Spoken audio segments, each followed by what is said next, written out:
Daniel 11:9a. Uvanav yitgaru ve'asfu hamon chayelim rabim.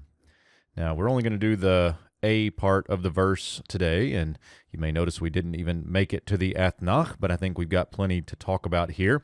And I want to keep the whole verse on the page here for both the A part and B part of the verse so that we can see the things that we're referring to here. So as we begin, we get and his sons. Now, you might notice that I said sons here.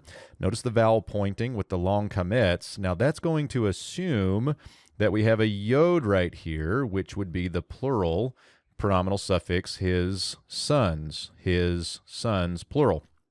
As it is written in the consonantal text, we might expect to see a holam vav here that would be his son, singular.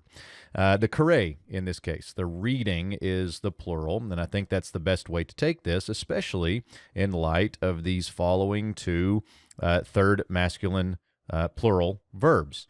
And so I think with the plural verbs, we should see this as the reading the kare and his sons. So here we go.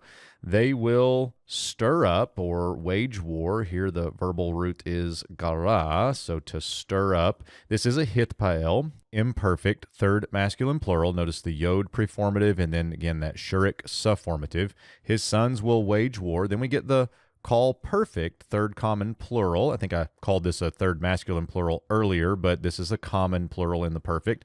Verbal root now is asaf, and they will gather. Notice this vekatal form, or that vav consecutive on the perfect. They will gather. Okay, they will wage war and they will gather. What will they gather? A crowd or multitude of strong ones, many. And so this is understood to be many strong ones. Now, the word here is chayil, and we've seen this before, related to one of valiant character, one of strength, a group of warriors. This also can refer to wealth. So if you're interested in a good word study, the idea of chayil might be a good word study. And we see this throughout Scripture with interesting nuances. And so in this first part, we get the kare that's worth mentioning, and his sons. They will stir up and they will gather a multitude of many strong ones.